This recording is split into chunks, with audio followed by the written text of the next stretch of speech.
भूमी अभिलेखवाल्यांनी हे पूर्ण क्षेत्र हे 367चं नाहीच आहे असं बोलल्या गेलं। मोजणी अधिकाऱ्यांनी जी अतिक्रमणित जमीन दाखवली तिथं काही हद्द खुणा काय केलंय का? काहीच नाही केलं। काही देवाणघेवाण करून काहीतरी करून भूमी अभिलेखवाल्यांनी खोटेपणा करून दिलेली आहे। केली का तुमच्याच्याने काय होईल ते करा। मी एक माहितीच्या अधिकाराखाली अर्ज दिल्यानंतरही त्यांनी मला उडवडीचेच उत्तरं दिले। त्यांना बोललो होतो बा आमदारकडे जाऊ, असं करू तसं करू, तर ते मला म्हणे तुम्ही कुठेही जा, आम्हाला करायचं असं तर करू, नाही तर बाजूला टाकून दे। भूमी अभिलेख कार्यालय आहे हे नक्की काम कशा पद्धतीने करतं, नक्की म्हणजे कोणत्या नशेमध्ये काम करतात की काही कोणाकडून काही चिरीमिरी घेऊन काम करतात, याच्यावर सर्वात मोठा माझा प्रश्न आहे की या ठिकाणी एजंट थ्रू पैसे घेतले जातात, एजंट थ्रू कामं केले जातात, हे सत्य आहे का तुम्हाला अनुभव आला? दलाल आहेत, दलाल या भूमी अभिलेख कार्यालयामध्ये दलाल आहेत, त्यांचे नावं देखील आम्हाला माहीत आहे। वेळेवरती नावं देखील आपण या ठिकाणी जनतेसमोर आणणारच आहोत। ही मोजणी झाली 12 तारखेला आणि ह्या मोजणीच्या नोटीस आल्या आम्हाला 13 तारखेला। कसं तर मोजणीसाठी तुम्ही 12 तारखेला सकाळी 9:30 वाजता हजर राहा आणि नोटीस येते 13 तारखेला। माझ्याकडे 2017 पासूनचे जेवढे काही कागदपत्र आहे सगळ्या फाईल बंद आहे आणि ते फाईल आता हे सगळे पुरावे नाशिकच्या कार्यालयात देखील पोहोचवले होते, परंतु मला तरी वाटतं ह्या कार्यालयाचे त्या कार्यालय सुद्धा लागे बंद आहेत, त्याच्यामुळे ते कार्यालय सुद्धा काहीच निर्णय घेत नाही याच्यावर। 22 सालात जो व्यक्ती वारलेला आहे त्या व्यक्तीची सही 2024 मध्ये झालेली आहे, मग तो स्वर्गातून खाली आणला का?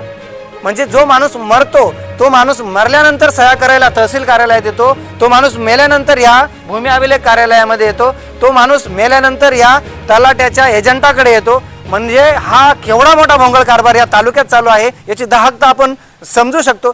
त्यांनी सर्वे केल्यानंतर त्या नकला मला आत्तापर्यंत भेटलेल्या नाहीत।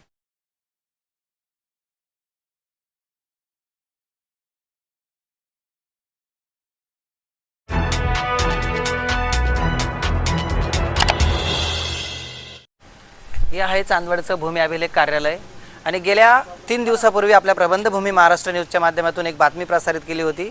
एका शेतकऱ्याच्या मोजणीचे जे 3 प्रकारचे नकाशे या ठिकाणीवरून दिले जात होतात आणि अशाच प्रकारे आणि या चांदवडच्या भूमी अभिलेख कार्यालयाच्या गलथान कारभाराचे बळी पडलेले अजून काही शेतकरी आपली बातमी बघून या ठिकाणी आलेले आहे आणि त्यांनी आपल्या चॅनलला आमंत्रित केलं की आमच्या पण असेच भरपूर समस्या आहे आणि अनेक शेतकरी आपल्याकडे येणार देखील आहेत। तालुक्यातून अनेक शेतकरी या हप्त्यात आपण हा सप्ताहच त्यासाठी घेतलेला आहे आणि त्यासाठी आपण शेतकऱ्यांची प्रतिक्रिया प्रत्येकाची जाणून घेणार आहोत आणि या ठिकाणी जे आलेले शेतकरी आहेत त्यांच्या देखील समस्या या भूमी अभिलेख कार्यालयाच्या भोंगळ कारभारामुळेच उघडकीस आलेला आहे। नमस्कार, मी राम बोरसे, आपण बघत आहात प्रबंधभूमी महाराष्ट्र न्यूज। आता आपण जाणार आहोत शेतकऱ्यांकडे, शेतकऱ्यांचे काय म्हणणं आहे आणि काय समस्या त्यांच्या आहेत आपण जाणून घेणार आहोत। शेतकऱ्यांच्या समस्यांना वाचा फोडणं हे आपलं काम आहे आणि शासकीय कार्यालयाचा गलथान कारभार कसा असतो आणि शेतकऱ्यांना काय त्रास होतो आपण या ग्राउंड रिपोर्टमधून जाणून घेणार आहोत। आपल्याकडे खडकजाम गावातून एक शेतकरी या ठिकाणी उपस्थित आहे, त्यानंतर कळमदरे गावाचे एक शेतकरी उपस्थित आहे आणि असंख्य शेतकरी या ठिकाणी तक्रारी घेऊन आपल्या या चॅनलकडे येत आहेत। आता आपण खडकजाम गावातील शेतकऱ्याची समस्या काय आहे जाणून घेणार आहोत। भाऊ, काय सांगाल, तुमच्या क्षेत्रामध्ये कशा प्रकार घडला आणि काय झालेलं आहे? भूमी अभिलेख काय म्हणतं 367 मध्ये तुमचं क्षेत्र निघतं 516 वाल्यांना म्हणतो। हो, हा, मग किती निघतं काय? ते वळाच्या त्या बाजूला 40 फूट निघतं म्हण। वळाच्या इकडून निघतं? हो, ह्या बाजूला निघतंय। बघू शकतो आपण या ठिकाणी कॅमेरा दिसतोय आपल्याला। हा जो नकाशा आहे हा 73च्या फाळणीनंतरचा एक नकाशा आहे त्या प्लॉट रिपोर्ट म्हणून। त्या प्लॉट रिपोर्टमध्ये मधून नाला गेलेला आहे 367 गट नंबर हा अखंडित असताना आतमधून एक नाला आहे। नाल्याच्या अलीकडून तुमच्या म्हणण्यानुसार हे 1 एकर क्षेत्र आहे आमचं। हा, आणि 516 वाल्याची मोजण झाल्यानंतर भूमी अभिलेखवाल्यांनी हे पूर्ण क्षेत्र हे 367चं नाहीच आहे असं बोलल्या गेलं। तुम्ही त्यानंतर मोजणी टाकली का? मोजणी आम्ही आता भरणार आहे लगेच।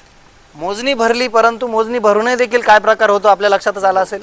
परंतु या ठिकाणी जी मोजणी झालेली आहे ह्या नकाशावर जो हा प्रकार आपल्याला इथं दिसून आलेला आहे त्याचं नकाशाचं जे मोजणीचं क पत्रक असतं म्हणजे जो नकाशा मिळतो तो मिळाला आहे तुम्हाला? नाही भेटला, आम्ही मागणी केली त्यांचे ते गौरव सूर्यवंशी, त्यांना मी वारंवार म्हणलो आम्हाला ते दाखवा, पण त्यांनी आम्हाला काही दाखवलं नाही। असं मोजणी अधिकाऱ्यांनी जी अतिक्रमणित जमीन दाखवली तिथं काही हद्द खुणा काय केलंय का? काहीच नाही केलं।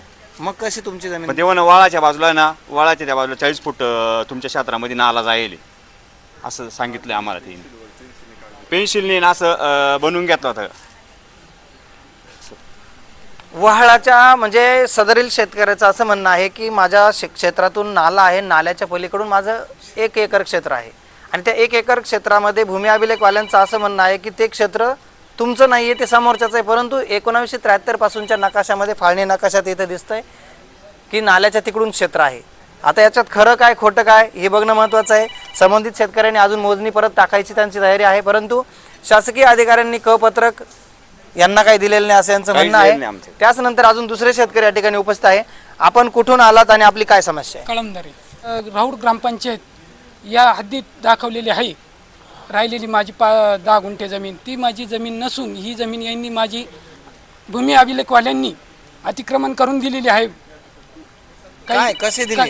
काही देवाणघेवाण करून काहीतरी करून भूमी अभिलेखवाल्यांनी खोटेपणा करून दिलेली आहे, मिळकत करून दिलेली आहे माझी जमीन 10 गुंठे.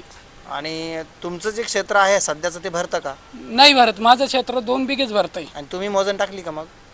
मी 2 वेळेस मोजणी केली आहे. दोन्ही वेळेस मोजण माझीवाली फॉरेस्टमध्ये दाखवते, आपल्या ग्रामपंचायत हद्दीत दाखवते. ग्रामपंचायतवाले म्हणते हे आमचं आहे.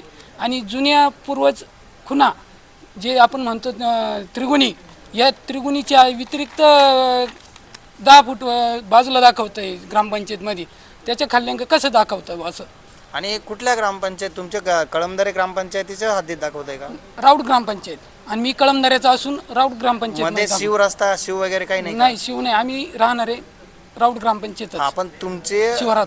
तुम्ही ग्रामपंचायत कळमदऱ्याच्या हद्दीत राहता हो, आणि तुमचं आणि राहुडच्या गावठाणाचं शिवरस्ता आहे का? शिवरस्ता आहे. मग त्या शिवरस्त्याच्या पलीकडे हे मोजणीवाले हो, दाखवत आहे का हो. तुमचं?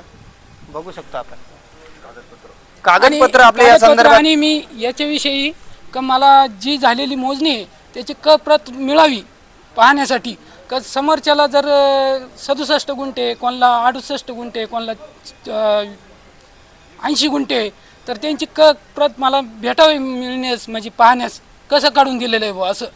तर ती पाहण्यासाठी घेण्यासाठी मी 4 टाईम इथं चक्र मारल्या. भूमी अभिलेखवाल्यांनी मला आनंद जोशी असं काहीतरी त्या व्यक्तीचं नाव आहे, भूमी अभिलेख साहेबांचं, त्यांनी मला 2 वेळेस अशी तक्रार केली की तुमच्याच्यानी काय होईल ते करा. मी एक माहितीच्या अधिकाराखाली अर्ज दिल्यानंतरही त्यांनी मला उडवडीचेच उत्तरं दिले. काय उत्तर दिलंय? व भेटेल नाही तर नाही भेटणार, नाही भेटलं तर तुम्हाला काय करता येईल ते करा. त्या माहिती अधिकाऱ्याचा अर्ज तुम्ही कधी दिल्याचं काही प्रत आहे का? हो, आहे ना. 7/4/2019 पासून तुम्ही अर्ज करताय? 19 मोजण झालेली. तो अर्ज 9/1/2025 रोजी दिलेला आहे. मग आतापर्यंत माहिती अधिकाराच्या अर्जाखाली काय माहिती मिळाली? काहीच नाही. ते म्हणे आम्ही दिले तर देऊ, नाही तर बाजूला टाकून देऊ शकतो. तुम्ही जर जास्त काहीतरी पुढच्या काही गोष्टी दाखवत असाल तर. मी त्यांना बोललो होतो बा आमदारकडे जाऊ, असं करू तसं करू. तर ते मला म्हणे तुम्ही कुठेही जा, आम्हाला करायचं असलं तर करू, नाही तर बाजूला टाकून देऊ. असा प्रकार या ठिकाणी चालतोय. आपण बघू शकतो या ठिकाणी आणि इतका ही मोठा मोजणी, सदर मोजणी खोटी असून आणि झालेली मोजणीवाले सगळ्यांची मिळकत झाली असून माझीवाली 10 गुंठे जमीन गडप केल्याची ही भूमी अभिलेखवाल्यांनीच केली. तो पुढचा तो भागच न्यायालयाने आहे. तुम्ही त्याच्यावर अपील करू शकतात, तुम्ही फेरमोजणी टाकू शकतात, परंतु तुम्ही फेरमोजणी टाकलेल्या माझं असं म्हणणं आहे, यांच्या भूमी अभिलेखवाल्यांकडून जर प्रत सापडत नसली तर यांनी माझी फेरमोजण करून द्यावा 4 गाठाची यांच्यातर्फे, अशी माझी तक्रार राहील. नाही तर मी इथंच काहीतरी गुन्हा दाखल करेल यांच्यावर. मी स्वतः काही करून घेईन. माझं 10 गुंठे जमीन भूमी अभिलेखवाल्यांनी भरून द्यावी. आणि तुम्ही माहिती घ्यायला आल्यानंतर यांनी कारण काय दिलं, नेमकी कागद का देत नाही म्हणून? इथं नाहीच आहे बुवा असं. तुमचं कुठलंही दप्तर इथं भूमी अभिलेखला कुठलंही नाही. 2019 साली झालेली मोजणीचं कागदपत्र तुमचं कुठलंही नाही. समोरची जी मोजण झाली त्यांच्यावाला नकाशा प्रत कुठलं काहीच नाही, कुठलाही कागद नाही. गवळी होते. हा तालुक्यात चालू असताना आता सर्वसामान्यांची गोष्ट ठीक आहे, परंतु एक असे गृहस्थ आपल्याकडे आहे की त्यांच्या क्षेत्राच्या बाबतीत देखील काय घटना घडली आपण हे जाणून घेणार आहोत. तालुक्याच्या शेलू गावातून हे गृहस्थ आलेले आहे, त्यांचं म्हणणं आपण जाणून घेणार आहोत. आपलं काय म्हणणं आहे आणि काय झालेलं आहे तुमच्याबद्दल?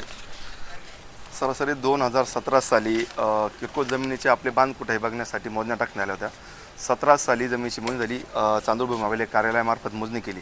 17मध्ये क्षेत्राच्या पश्चिम बाजूला जवळपास 25 ते 30 फूट आमचं क्षेत्र दाखवण्यात आलं. त्या वर्षी शेजारच्या शेतकऱ्यांनी ती मोजणी मान्य केली नाही. त्याच्यानंतर परत 2022 साली देखील परत आम्ही मोजण्या टाकल्या. 2022 साली तेच अतिक्रमण दाखवलं, पण पहिले जे दाखवलं त्याच्या फक्त 10% अतिक्रमण दाखवलं त्या साईडला. त्याच्यानंतर पुन्हा 2025 साली पुन्हा शिवरस्त्यांच्या कारणाने पुन्हा एकदा मोजणी झाल्या आणि त्या वर्षी अक्षरशः 2025मध्ये 3ऱ्याच ठिकाणी अतिक्रमण दाखवलं. नंतर 3 वेळा मोजण्या झाल्या. 3ही वेळा वेगवेगळे नकाशे दाखवण्यात आले आणि वेगवेगळ्या नकाशांमध्ये वेगवेगळ्या जागेवरती अतिक्रमण दाखवत आले.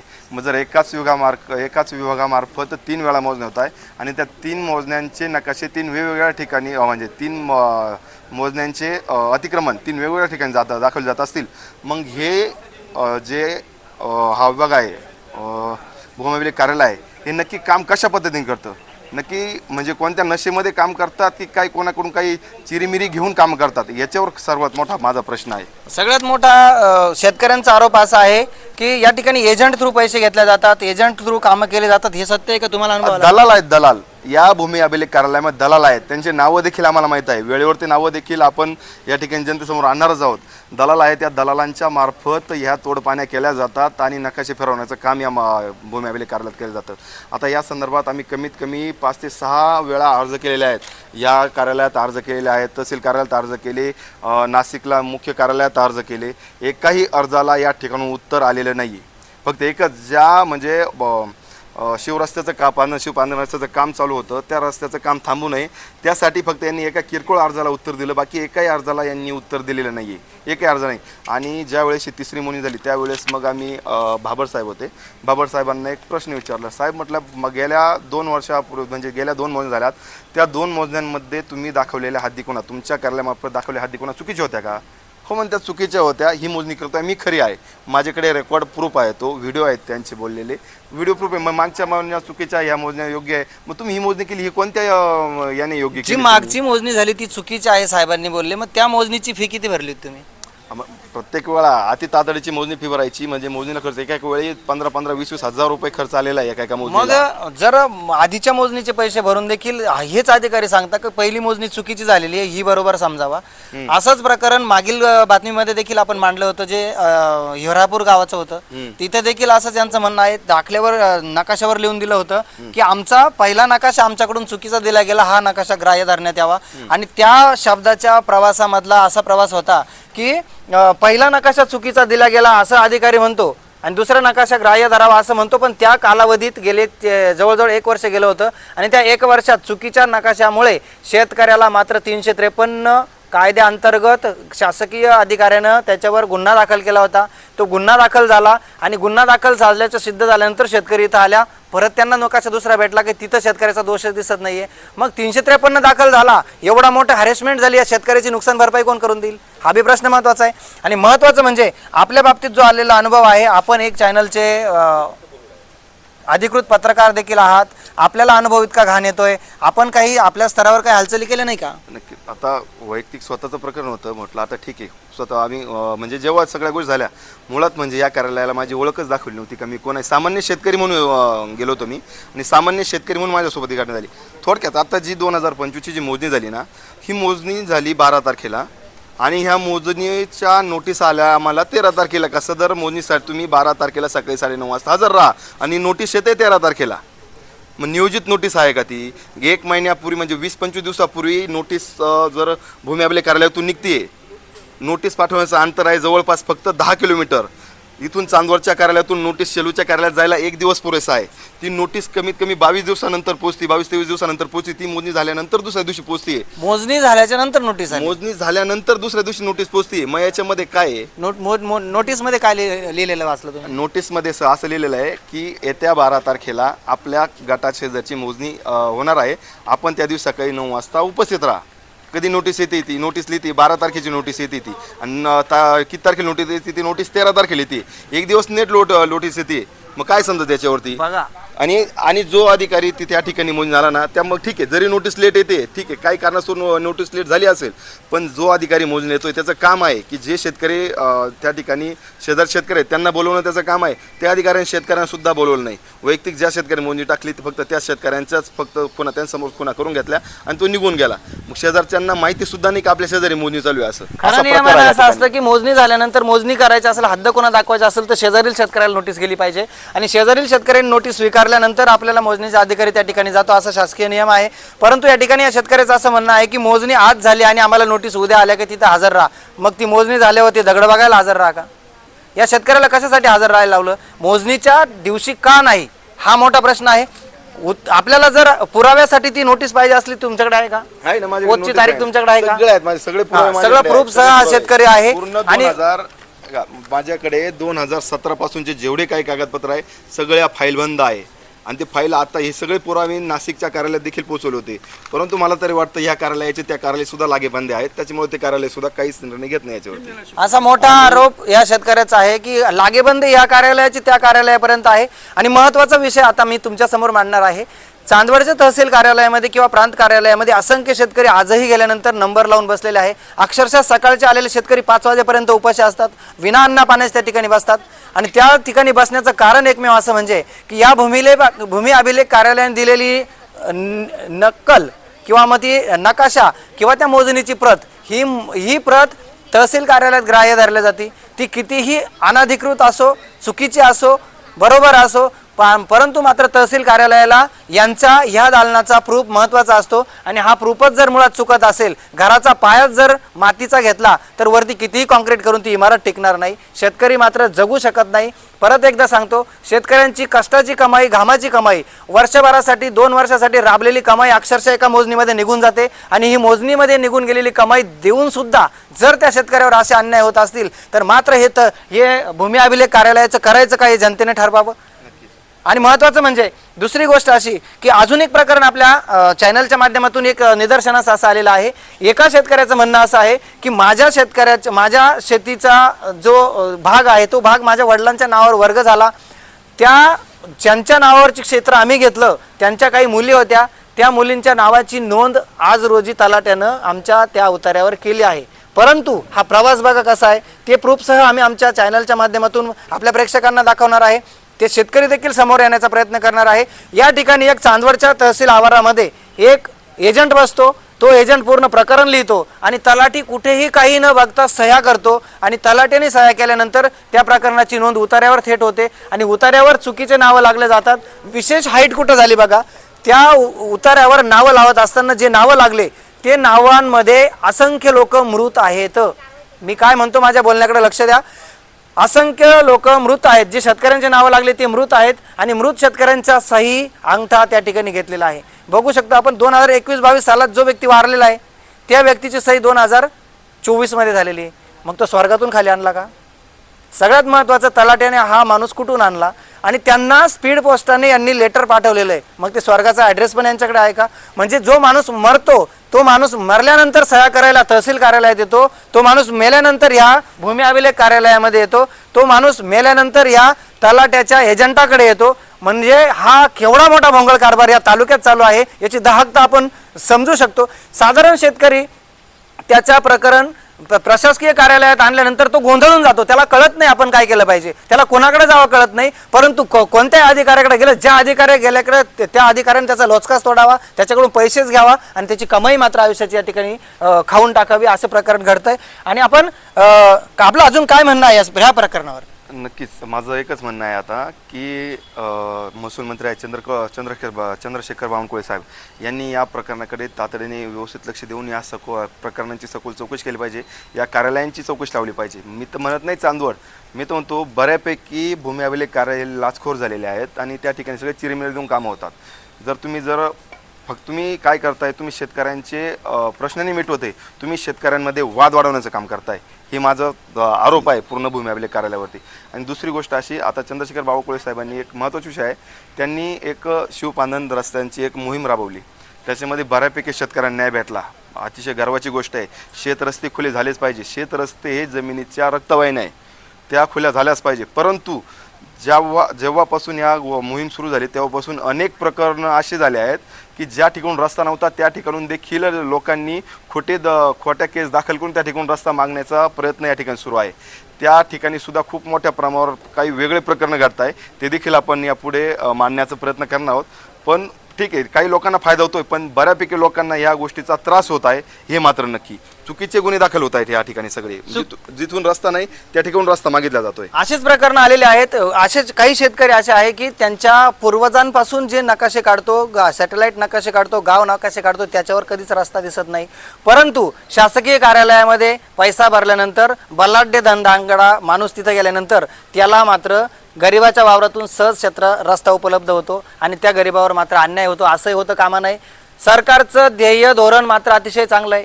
चंद्रशेखर बावनकुळे साहेबांनी महत्त्वाचा निर्णय शेतकऱ्यांसाठी घेतलेला आहे, त्याचं अभिनंदन हे शेतकरी करताय. अभिनंदन करत असताना त्यांनी दुःख देखील मांडलेलं आहे की शासनाचा उद्देश वेगळा आहे, परंतु हे स्थानिक कार्यालय स्थानिक अधिकारी गलिच्छ काम करताय आणि हा थेट आरोप या शेतकऱ्याचा आहे. आपण यानंतर देखील अनेक शेतकरी आपल्या चॅनलकडे येणार आहेत, त्याची देखील अपडेट देण्याचा प्रयत्न करूया. आजच्याही अपडेटमध्ये हीच समस्या उद्भवत होती, याही अपडेटमध्ये हीच समस्या उद्भवत आहे आणि अनेक शेतकरी संपर्क करताय. काही शेतकरी आता प्रोसेसली आहे, काही शेतकरी येण्याच्या तयारीत आहे, काही शेतकरी येत आहे. आपण आपल्या चॅनलच्या माध्यमातून जरूर ही पोलखोल करण्याचं काम करणार आहोत. या भूमी अभिलेख कार्यालयाच्या कारणामुळे तालुक्यामध्ये किती वाद लागतात, अनेकांच्यावर फौजदारी गुन्हे दाखल झाले, मारामाऱ्या झाल्या, अतिशय जवळच्या भावाभावांच्या भानगडी सुरू झाल्या आणि या मारामाऱ्यांमध्ये गावातील वातावरण मात्र आता दूषित होत आहे. मात्र हा भूमी अभिलेख कार्यालयाला जाग कधी येईल हे महत्त्वाचं आहे. ह्या शेतकऱ्यांनी मांडलेली त्यांची व्यथा आपण बघू शकतो की आमच्या पण म्हणण्यात तेच आहे की आमच्या पण मोजणीमध्ये 3 नकाशे आहे आणि एका कोणत्या मोजणीचा काही नकाशा कपत्रकच फाईलला मिळत नाही असं यांचं म्हणणं आहे.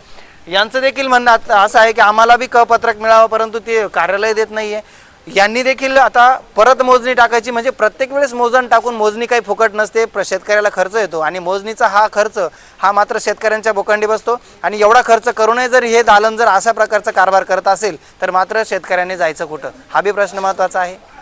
आपला चॅनलचा आढावा चालू असताना शेतकरी आपल्या व्यथा मांडत असताना एक बाबा आहे, आपण बघू शकतो या ठिकाणी, त्यांचं वय आपण बघू शकतो, त्यांचं राहणीमान आपण बघू शकतो. त्या ठिकाणी अक्षरशः दुकान मांडून बसलेले आहे, आपल्या चॅनलला ती व्यथा मांडत आहे. आपल्या त्यांच्याकडे बघू शकतो, त्यांच्याकडे 1 2 3 4 5 आणि 6 मोजणी नकाशे यांच्याकडे आता आहे. 3 नकाशे त्यांचे प्रायव्हेट मोजणीचे आहे आणि 3 नकाशे त्यांचे सरकारी मोजणीचे आहे. आपण बघू शकतो 6 नकाशे आहे. तुम्ही बाबांची परिस्थिती बघू शकता, बाबांचे कपडे बघू शकता, बाबांचे ह्या वयामध्ये ह्या बाबांना जर एका नकाशाची बाबा ही जी मोजणी तुम्ही पहिली केली हिचं तुम्हाला खर्च किती आला होता पहिले? 16,000 रुपये 2 गटाचे 16,000 रुपये. 2 गट 16,000 रुपये खर्च आला. ह्या मोजणीचा किती आला? 2,000 रुपये. ह्या मोजणीचा किती आला? त्याच्यामध्ये 2,000 रुपये मध्ये ह्या मोजणीचा किती आला? 4,500. बघू शकतो आपण 16,000 रुपये एका मोजणीचा खर्च आलेला आहे. इकडं 1 2 3 4 5 6 नकाशा आहे. 6 प्रकारच्या जर मोजण्या होत असतील, 16,000 रुपये भरायचे असतील, बाबांच्या अंगावर कपडा नाही आहे, बाबांची परिस्थिती आपण बाबा आपल्याला मुलं किती? एक काय करतो मुलगा? काही नाही, शेती करतो. तुम्ही किती दिवसापासून शेती करता मी बऱ्याच दिवसात शेती करतो. आणि काय तुम्हाला अनुभव आला या कार्यालयाचा? काहीच नाही. डुप्लिकेट या कार्यालयाने मला हक्क जे खुणा आहे त्या दाखवले नाही. पहिला चुना जो टाकला त्या चुना त्याने अधिकार मला मानू दिला, पण इतर हक्क जे निघालेले ते त्याने मला दिलं नाही. माझं अतिक्रम 18 फूट ते अंग जे होतं.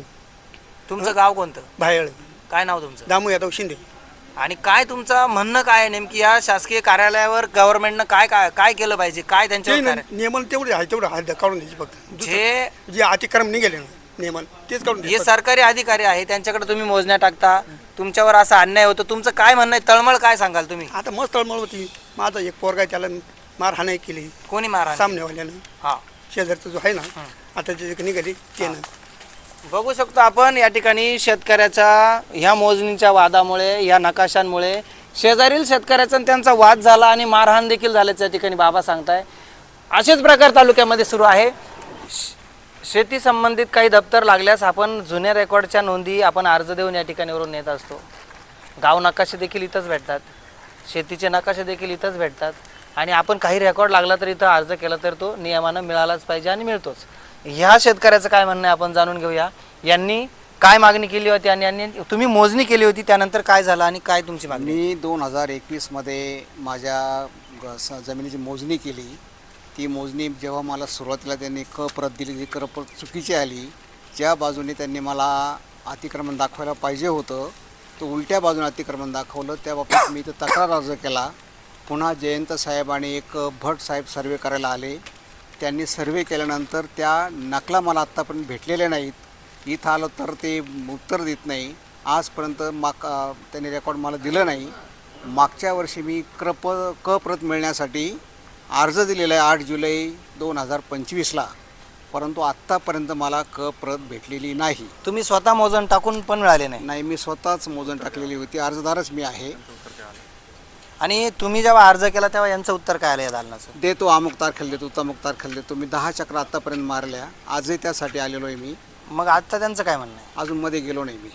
ओके, असा प्रकार आहे. बघू शकतो आपण, शेतकऱ्याला हक्काची फी भरून देखील मोजणीचं क पत्रक मिळत नाही आहे आणि क पत्रक मिळालं नसल्यामुळे त्या मोजणीचा गोंधळ कळत नाही. मोजणीचा गोंधळ कळत नसल्याने स्वाभाविकच वाद होणार आहे. शेजारच्यांशी वाद होतो, दोन भावांमध्ये वाद होतो, शेजारच्या भावाशी वाद होतो. ज्यांचं कायम आयुष्यभरासाठी असलेलं प्रेम या ठिकाणी या मोजणी अधिकाऱ्यांच्या चुकांमुळे तुटतंय, असं या शेतकऱ्यांचा ठाम आरोपच आहे एक प्रकारचं. आपलं गाव काय आणि आपलं नाव काय?